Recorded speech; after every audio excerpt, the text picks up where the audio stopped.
सोना देने वाला जादुई तालाब। गरीब साक्षी अपने सर पर कपड़ों से भरा बड़ा सा गट्ठर लिए कड़ी धूप में पैदल जा रही थी। साक्षी ने मैले पुराने कपड़े पहन रखे थे। पता नहीं कब तक मुझे और मेरे परिवार को इस गरीबी की परेशानियों का सामना करना पड़ेगा।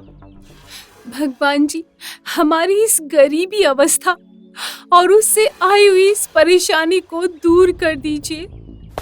कड़कती हुई धूप में पैदल चलकर साक्षी हांफने लगी थी। तभी वो एक तालाब के पास आती है और वहां किनारे पर बैठकर दोपहर की कड़ी धूप में अपने हाथों से कपड़े धोने लगती है। कितनी धूप लग रही है। थोड़े समय के बाद अचानक धूप की वजह से साक्षी को चक्कर आ जाता है और वो बेहोश होकर पथरीली जमीन पर गिर जाती है, जिसके बाद उसके पैर में एक नुकीला पत्थर घुसने से और सर के बल गिरने से साक्षी के सर और पैर से खून निकलने लगता है। तभी एक खूबसूरत लड़की साक्षी के पास आती है। उसे देखकर ऐसा लग रहा था जैसे वो कोई परी है। अरे, ये लड़की कौन है? इसके सिर से तो कितना खून बह रहा है। तभी वो लड़की साक्षी के पैर से चप्पल निकालकर और उस चप्पल को तालाब में फेंककर साक्षी के पैर और सर पर कपड़ा बांध देती है। ये तो काफी दुखियारी लगती है। मुझे इसके बीते जीवन में जाकर इसके दुख के बारे में पता लगाना होगा। तभी वो लड़की साक्षी के सर पर अपना हाथ रखकर अपनी आंखें बंद करती है तो उसे सामने एक छोटा सा मोहनपुर नाम का गांव दिखाई देता है। गरीब साक्षी अपने छोटे से घर में अपने पति अजीत, सास ससुर मनदीप, मीनाक्षी और दो छोटी ननद रिया और पायल के साथ बैठी चाय पी रही थी। जी, आप कब लाएंगे राशन? घर में केवल आज के खाने जितना ही राशन बचा है। साक्षी, मैंने अभी बात की है कारखाने के मालिक से। उन्होंने इस बार किसी भी मजदूर की मजदूरी नहीं दी है। वो जैसे ही पैसे देंगे मैं ले आऊंगा राशन। साक्षी अपनी ससुराल में अपने पति अजीत, सास ससुर मनदीप, मीनाक्षी और दो छोटी ननद रिया और पायल के साथ बड़ी गरीबी में अपना जीवन बिता रही थी। साक्षी और अजीत की शादी कुछ ही दिन पहले हुई थी। अजीत उसी मैनपुर गांव में एक कारखाने में मजदूरी करता था। उसकी आमदनी रोज की केवल 200 रुपए ही थी। इतनी कम आमदनी में अजीत और उसके परिवार का गुजारा बड़ी मुश्किल से होता था। तभी रोज की तरह अजीत अपने काम पर चला जाता है। रिया, बेटा जरा मुझे दवाई दे दे। मनदीप हार्ट की बीमारी का मरीज था। तभी रिया दवा के डिब्बे को देखती है तो उसमें दवा खत्म हो चुकी थी। पिताजी, आपकी दवाई तो खत्म हो गई है। क्या? अब कैसे लाएंगे हम दवाई? अजीत के पास तो इस समय पैसे भी नहीं है। माँ जी, मैं मेडिकल शॉप से दवाई उधार लेकर आती हूँ। जब पैसे आएंगे तो हम दवा के पैसे शॉप वाले को दे देंगे। ससुर जी को रोज दवाई लेनी जरूरी है। ठीक है बहू, जा उधार ही लेकर आ दवाई। पायल बहन, आप चूल्हे पर दाल चढ़ा दीजिए, मैं आके रोटियां बना देती हूँ। साक्षी बाहर चली जाती है। साक्षी के ससुराल वाले बहुत गरीब थे। उनके घर में गैस तक नहीं थी। वो मिट्टी के चूल्हे पर खाना बनाते थे। रात का समय अजीत कारखाने से थका हारा सड़क से पैदल घर की ओर आ रहा था। आज भी मालिक ने मजदूरी के पैसे नहीं दिए मुझे। अब क्या करूं? घर में राशन भी खत्म होने को आया है। तभी पीछे से बाइक लेकर अजीत के साथ काम करने वाला एक आदमी आता है और वो अजीत को अपनी बाइक पर बिठाकर ले जाता है। तभी अचानक सामने से तेज रफ्तार ट्रक आकर अजीत और उसके दोस्त को उड़ाकर चली जाती है। इस घटना में अजीत के दोनों पैर कट जाते हैं। जब ये खबर अजीत के परिवार वालों को मिलती है तो उन सब का रो रो कर हाल बेहाल हो जाता है।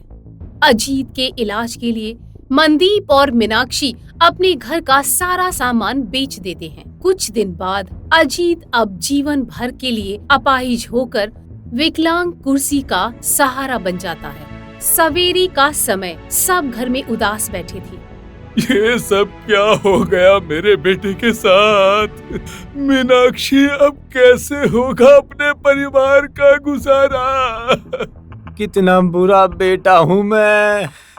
जिस समय मुझे अपने परिवार का सहारा बनना चाहिए, उस समय मैं अपने परिवार पर बोझ बनकर बैठ गया हूँ। जी, आप दुखी मत होइए, होनी को कौन टाल सकता है। साक्षी, इतना बड़ा परिवार है हमारा। घर में 2 जवान बहनें हैं मेरी। अब इन दोनों की शादियां और सारे परिवार का पालन पोषण कौन करेगा अब? जी, अब से मैं बाहर जाकर काम करूंगी और पैसे कमाकर अपने परिवार का गुजारा चलाऊंगी। हाँ भाई, अब दुखी मत होइए।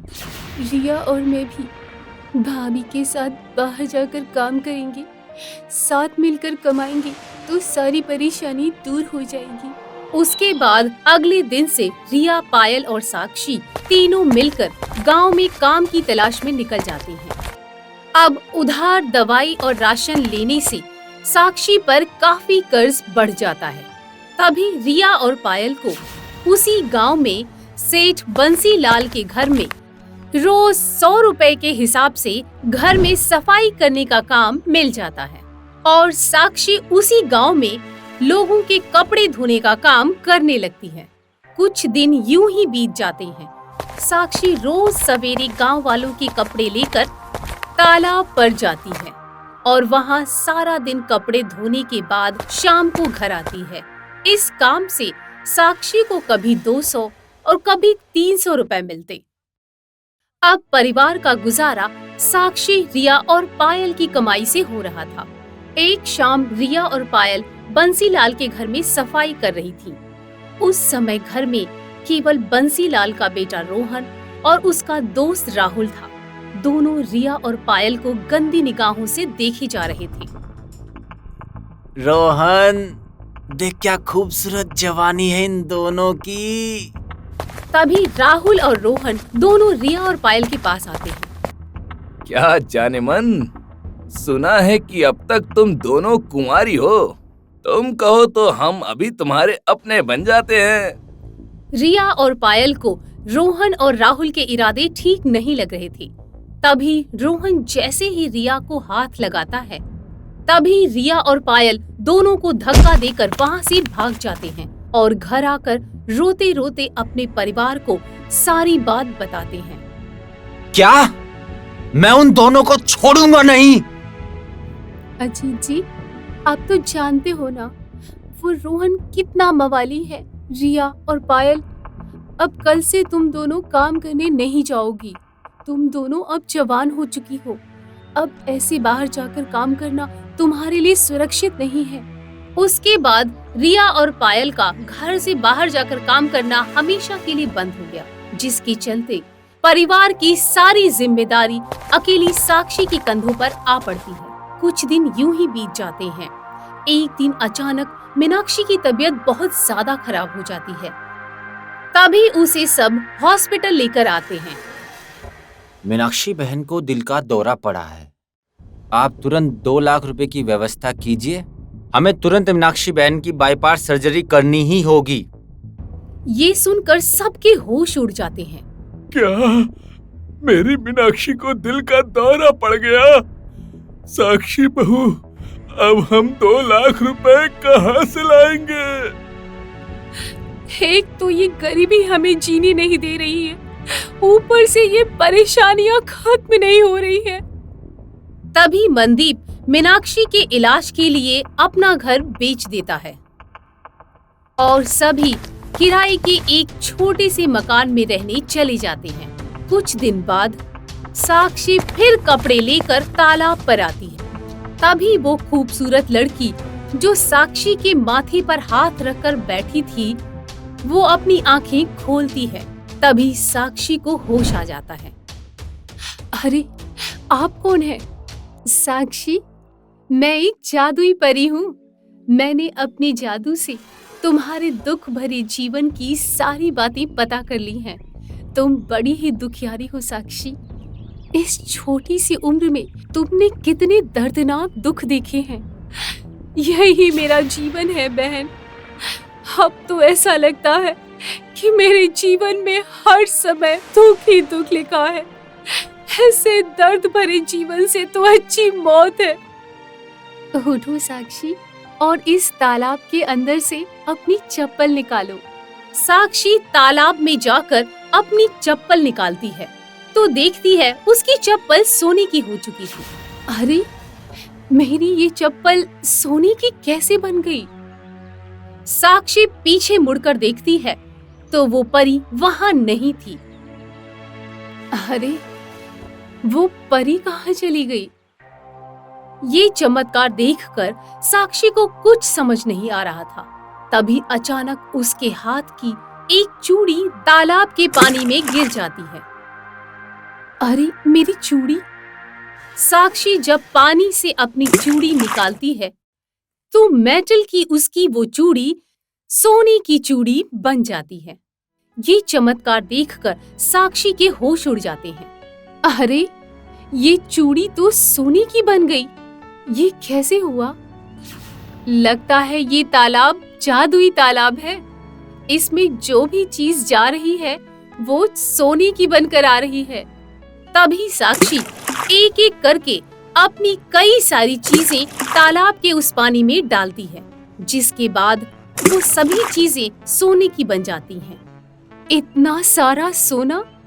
अब तो हमारी सारी गरीबी दूर हो जाएगी। तभी साक्षी वो सारा सोना लेकर अपने घर आती है और अपने परिवार को उस जादुई सोना देने वाले तालाब के बारे में बताती है। इतना सोना देखकर सब बड़े खुश हो जाते हैं। क्या जादुई तालाब? अरे वाह साक्षी, अब तो हमारी सारी गरीबी दूर ही हो जाएगी। हाँ जी, माँ जी, ससुर जी, अब हमारा भी अपना खुद का बड़ा सा घर होगा। अब हम भी अमीर हो गए माँ जी। ये देखकर सब बड़े खुश हो जाते हैं।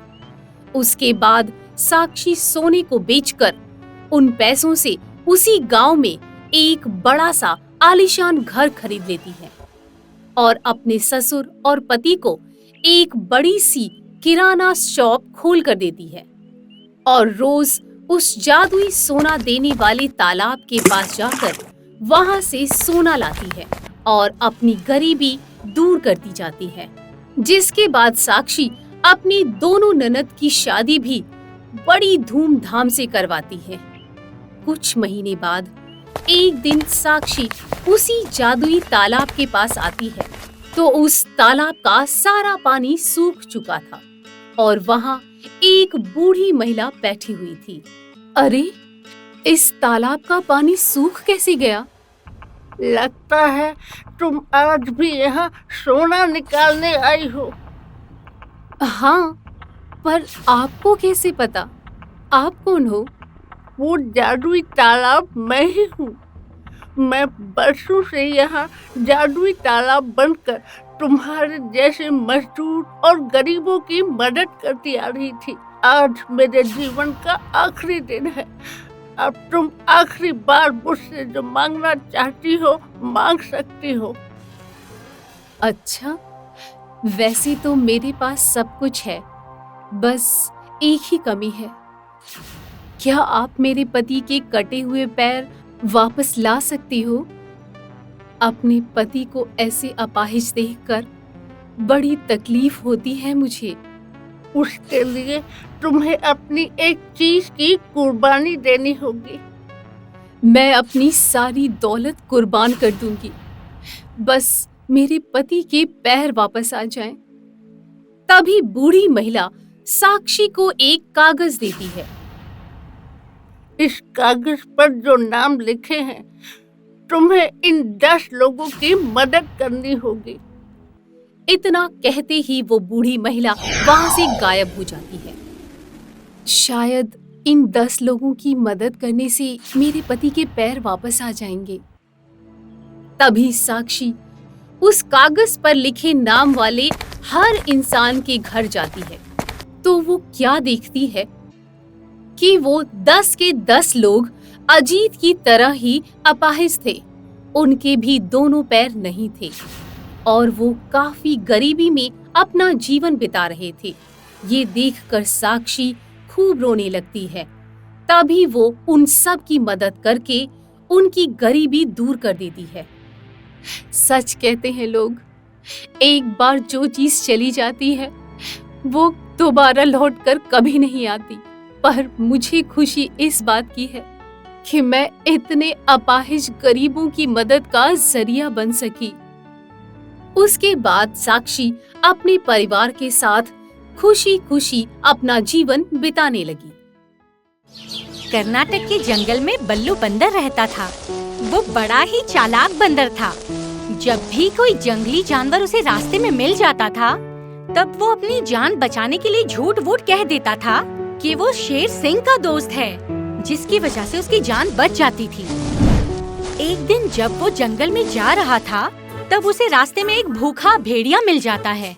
वाह, पता नहीं आज अपन ने किसका मुंह देखा है कि शिकार खुद चलकर सामने आ गया है। शिकार? मैं? तेरा दिमाग तो ठिकाना है ना? क्यों, क्या अपन तेरा शिकार नहीं कर सकता? नहीं, क्योंकि अपन शेर खान का दोस्त है और तुझे तो पता है ना कि शेर खान जंगल का राजा है। क्या तुम शेर खान के दोस्त हो? अरे जाओ भाई जाओ, तुम्हें मारकर मुझे अपनी जान खतरे में नहीं डालनी है। बंदर बड़ी चालाकी से अपनी जान बचाकर आगे बढ़ता है। तब उसे रास्ते में और एक शिकारी चीता मिलता है। अबे बंदर की औलाद, रुक जा। तूने अपन से कुछ कहा बे चीते? अबे भूतनी के, अपन ने तेरे को ही रुकने के लिए बोला है। क्या मैं जान सकता हूँ कि तू अपन को क्यों रोक रहा है? खाने के वास्ते। देख, आज अपन का बर्थडे है और आज अपन को केक मिला ही नहीं है, तो सोचा तेरे को ही काट के खा लिया जाए।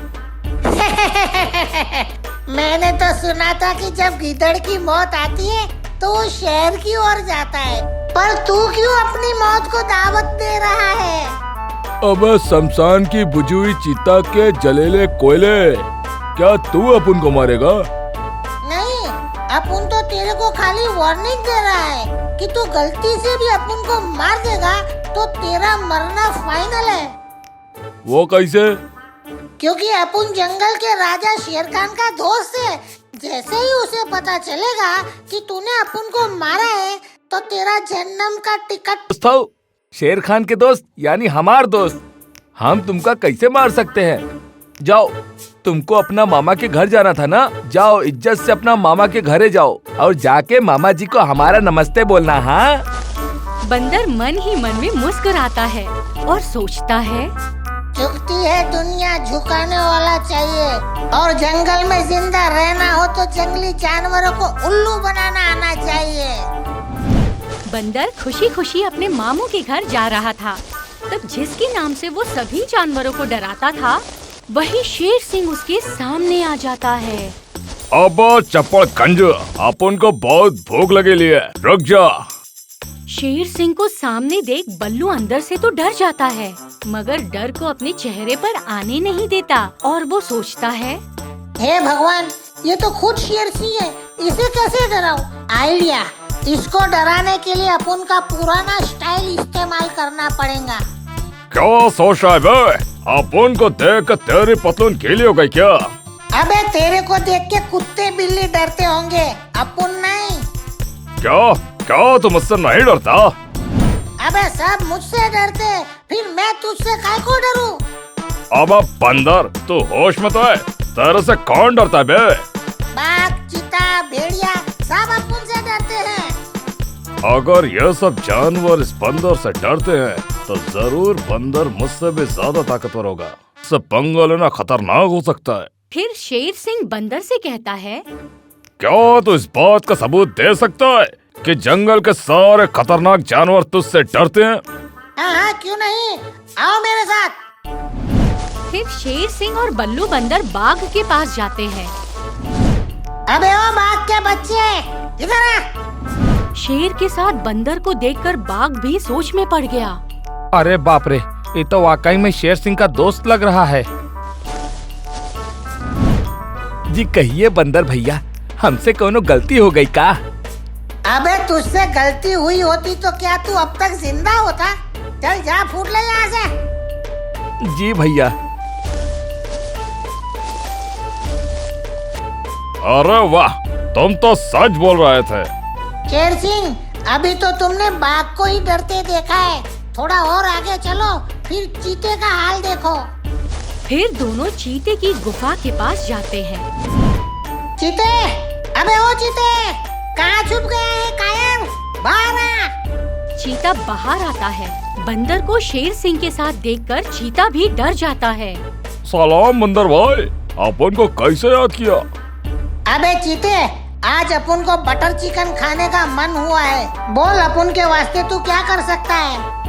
भाई, अपन शाम को चिकन का शिकार करके तुमको पहुंचा देंगे। और अगर तूने नहीं पहुंचाया तो आज शाम को अपन बटर चिकन की जगह बटर चीता खाएंगा, समझ गया क्या? बच्चे की जान लोगे क्या भाई? अपन ने बोला तो चिकन अपन लेके ही आएंगा। अच्छा मैं चलूं? चल जा यहाँ से, चल निकाल। अरे वाह, चीता भी तुझसे डरता है। वही तो, कुछ तो बात होगी ना अपन। वीडियो को लाइक और शेयर करना मत भूलना। धन्यवाद। ये सर जॉन की मायावी नगरी की जादुई पाठशाला है। यहाँ देश विदेश से छात्र जादू सीखने आते हैं।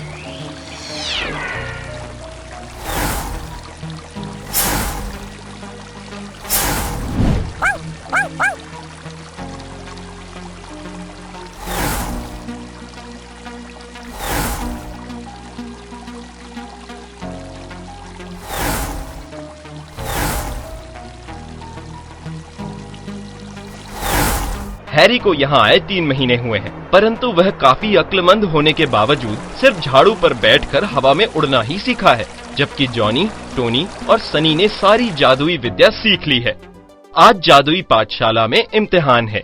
जादू सीखना कोई खेल नहीं है, लेकिन फिर भी कोई भी छात्र गुरुकुल के नियमों का अनुशासन से पालन करेगा, वो खेलते खेलते जादू सीख सकता है, जैसे कि जॉनी, टोनी और सनी ने सारे जादू सीख लिए हैं।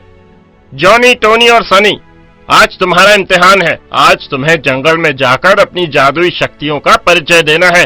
कुछ ऐसा आविष्कार करो जिससे किसी का भी भला हो, मगर एक बात याद रखना, अपनी जादुई शक्ति का प्रयोग सोच समझ कर करना।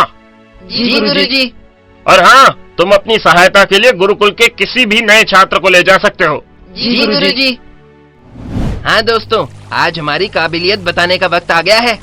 हाँ, आज हम अपने जादू से ऐसा आविष्कार करेंगे कि दुनिया देखती रह जाएगी। भाई लोग, अभी अभी सर जॉन ने कहा है कि तुम अपनी सहायता के लिए नए छात्र को साथ ले जा सकते हो। क्या मैं आपके साथ आ सकता हूँ? ओए, 3 महीने में तूने सिर्फ झाड़ू पर बैठकर सैर करना ही सीखा है। तू क्या हमारी सहायता करेगा? मैं आपके सारे काम कर लूंगा। मुझे अपना छोटा भाई समझकर साथ में ले चलो। अबे छोटा भाई नहीं, नौकर बनकर चलना है तो बोल। जी मैं नौकर बन के आपके साथ चलने को तैयार हूँ। आपके साथ रहूंगा तो आप तीनों की जादुई शक्ति सीखने का मुझे अवसर प्राप्त होगा। ठीक है, हमसे जादू सीखना, मगर कभी हमारा बाप बनने की कोशिश मत करना। और हाँ, तुम हमारे जूनियर छात्र हो, ये मत भूलना, और आज से हमारे नौकर भी हो। अब खड़े खड़े मुंह क्या देख रहा है? चल जल्दी से अपनी झाड़ू पर बैठकर हमें जंगल में ले चल। फिर तीनों छात्र हैरी की जादुई झाड़ू पर बैठकर जंगल जाते हैं।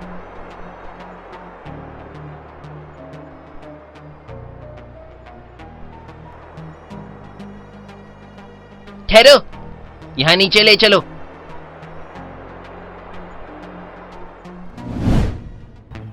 सर जॉन ने कहा है कि हमें अपनी जादुई शक्ति से कुछ ऐसा आविष्कार करना है जिससे किसी का भला हो। हाँ, यही कहा है। इसलिए अब हमें हवा में उड़ना नहीं, जमीन पर चलना होगा। हाँ, जमीन पर चलते चलते हमें कुछ ऐसा मिल जाएगा जिससे हम आविष्कार के रूप में सर जॉन के सामने पेश कर सकते हैं। चारों छात्र जंगल में पैदल चलते हुए जा रहे हैं। दूर तक चलते चलते अब चारों छात्र काफी थक गए हैं। अरे भाइयों, थोड़ी देर यहीं रुक जाओ, मुझे बहुत भूख लगी है। और मुझे भी कोई पानी पिलाओ, बड़ी जोर से प्यास लगी है। यहाँ जंगल में हमें खाने पीने को क्या मिलेगा? जॉनी, टोनी और सनी जादुई विद्या में तो बड़े ही जानकार थे, मगर भूख और प्यास के मारे तीनों कुछ सोच नहीं सकते। तब अक्लमंद हैरी ने कहा, भाइयों, मैं कुछ कहूँ? जरूरत पड़ने पर तो गधे को भी बाप बनाना पड़ता है। तुम अगर हमें खाना और पानी लाकर दे सकते हो तो अपनी बात कहो, हम सुन लेंगे। क्या तुम हमें खाना और पानी दे सकते हो? हाँ, अगर आप अपनी अक्ल का इस्तेमाल करोगे तो आपको खाना और पानी अवश्य मिल सकता है। अक्ल का इस्तेमाल करो मतलब? क्या हम बेवकूफ हैं? मैंने ऐसा तो नहीं कहा। अब जल्दी से बोलेगा भी, हम क्या करें कि हमारी भूख और प्यास मिट जाए? आपको अपना खाना और पानी खुद बना लेना चाहिए, आखिर आपकी जादुई शक्ति कब काम आएगी? अरे हाँ, ये तो हम भूल ही गए थे। अब अपनी जादुई शक्ति से मैं खाना बनाऊंगा। पानी मैं बनाऊंगा और फ्रूट मैं बनाऊंगा। ये हुई ना बात। तीनों ने अपनी जादुई शक्ति से खाना, पानी और फ्रूट बना दिए। चारों ने पेट भरकर खाना खाया। खाना खाने के बाद चारों ने फिर से चलना शुरू किया। थोड़ी दूर जाते ही जॉनी को कुछ हड्डियां बिखरी पड़ी नजर आईं। रुक जाओ, ये देखो, आखिर क्या हो सकता है? हड्डियां बिखरी पड़ी हुई है। जब तक बिखरी हड्डियां जुड़ नहीं जाती तब तक हमें पता नहीं चल सकता कि ये किस जानवर की हड्डियां हैं। इसका मतलब कि बिखरी हड्डियों को जोड़ना पड़ेगा। हाँ, ये काम मैं अपनी जादुई शक्ति से बड़ी आसानी से कर सकता हूँ। देखो,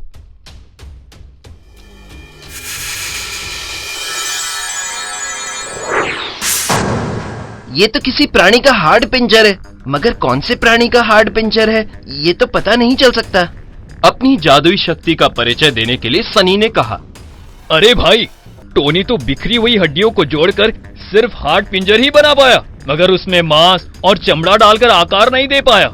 हाँ तो क्या? अब मैं अपनी जादुई शक्ति से इस हड्डियों के ढांचे को मांस और चमड़ा डालकर सजाऊंगा। अब देखो मेरे जादू का कमाल। अरे ये तो शेर है, मरा हुआ शेर। देखा, मेरे जादू से बेवकूफों को भी अक्ल आ जाती है। इसने भी पहचान लिया कि ये शेर की लाश है। इसमें खुश होने की क्या बात है? तुम दोनों से बड़ा ज्ञानी तो मैं हूँ। वो कैसे? तुम्हारे जादू से शेर तो बन गया, मगर मरा हुआ शेर, इसमें जान कहाँ है? तो क्या तुम इसमें जान डालोगे? हाँ, मैं अपनी जादुई शक्ति से इसे जिंदा कर दूंगा। फिर सर जॉन मुझे गुरुकुल का सबसे ज्ञानी छात्र घोषित करेंगे। देखो जॉनी, इसे जीवित करने से पहले सर जॉन ने जो कहा था वो याद करो। उन्होंने कहा था अपनी जादुई शक्तियों का प्रयोग सोच समझ कर करना। हाँ, और उन्होंने ये भी कहा था कि कुछ ऐसा आविष्कार करो कि किसी का भला हो। मेरे जादू से इसे जीवन मिलेगा। मुझे तो बहुत डर लग रहा है, प्लीज ये जादू मत करो। तुम तो हो ही डरपोक, तुम कभी बड़े जादूगर नहीं बन पाओगे। जादू सीखने के लिए जिंदा रहना जरूरी है। चूड़ियां पहन ले, फट्टू कहीं का। तुम मुझे जो कहना है कह लो, मगर मैं तुम्हारा ये दुस्साहस सिर्फ दूर से ही देखना चाहूंगा। और फिर हैरी अपनी जादुई झाड़ू लेकर दूर एक पेड़ के नीचे छुपकर जॉनी का जादू देखने लगा। जॉनी ने मरे हुए शेर के ऊपर अपनी जादुई शक्ति का प्रयोग किया। कुछ ही क्षण में शेर जीवित हो गया और पलक झपकते ही तीनों को खा गया। हैरी जान बचाकर अपनी जादुई झाड़ू की सवारी कर गुरुकुल की ओर चल पड़ा।